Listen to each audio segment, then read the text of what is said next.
आज हम Robert Nozick से जुड़ी थ्योरी ऑफ एंटाइटलमेंट को समझने का प्रयास करेंगे। दरअसल इस थ्योरी के कुछ इंपॉर्टेंट कंपोनेंट्स हैं जिसको आपको याद रखना बहुत जरूरी है, एग्जाम पॉइंट ऑफ व्यू से जरूर पूछा जाएगा। जब हम थ्योरी ऑफ एंटाइटलमेंट की बात करते हैं तो इसके तीन कंपोनेंट्स हैं जिसको आप शॉर्ट फॉर्म में रैट नाम से याद रख सकते हैं। Rectification principle, acquisition principle and transfer principle. दरअसल ये कुछ प्रिंसिपल्स के बारे में बताते हैं, कुछ मापदंड के बारे में बताते हैं कि उस हिसाब से अगर आप अपनी प्रॉपर्टी को डील कर रहे हैं या गवर्नमेंट का कोई उसमें इंटरफेरेंस नहीं है तो फिर वो लेजिटिमेट मीन हो सकता है। पहला प्रिंसिपल जो इन्होंने बताया वो रेक्टिफिकेशन प्रिंसिपल बताया। पूर्व में अगर कोई प्रॉपर्टी के साथ आपके छेड़छाड़ हुई है, कोई इलिजिटिमेट कारणों से आपकी प्रॉपर्टी की पहचान नहीं हो पा रही है, तो उस केस में आप किस प्रिंसिपल का इस्तेमाल करके उस प्रॉपर्टी की पहचान कर सकते हैं और उसको अपने नाम पे करवा सकते हैं या फिर आप उसका यूज कर सकते हैं, उसको रेक्टिफिकेशन प्रिंसिपल में उन्होंने डाला और उसके कुछ तरीके बताए।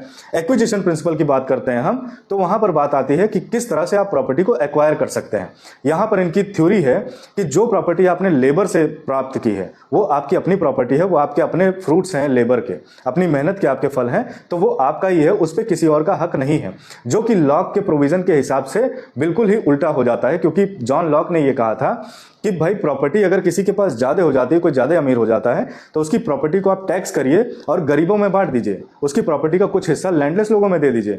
जबकि इन्होंने उस चीज का विरोध किया कि भाई भले ही अमीर हो गया है लेकिन उसकी अपनी लिबर्टी है, उसकी अपनी इंडिविजुअल राइट्स हैं। ऐसा करके गवर्नमेंट अगर ऐसा करती है तो ये उसके इंडिविजुअल राइट्स के खिलाफ काम कर रही है। ऐसा उसे नहीं करना चाहिए कि वेलफेयर स्कीम के नाम पे आप जो है किसी और की प्रॉपर्टी को छीन के, हड़प के, टैक्स लगा के, रिडिस्ट्रीब्यूट करके गरीबों में बांट रहे हैं, तो ऐसा नहीं करना चाहिए।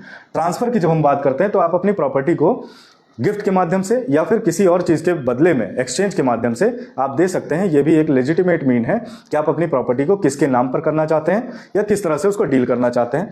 तो थ्योरी ऑफ एंटाइटलमेंट बेसिकली जो है प्रॉपर्टी रिलेटेड एंटाइटलमेंट थ्योरी है, जिसमें रॉबर्ट नॉजिक आपके जुड़े अपने जो हक और अधिकार हैं आपकी प्रॉपर्टी से जुड़े हुए, उसको उजागर करने का काम करते हैं। तो ये जान के आपको खुशी होगी कि एटलीस्ट किसी पॉलिटिकल थिंकर ने आपके बारे में इतनी पर्सनल चीजें सोचने का प्रयास किया।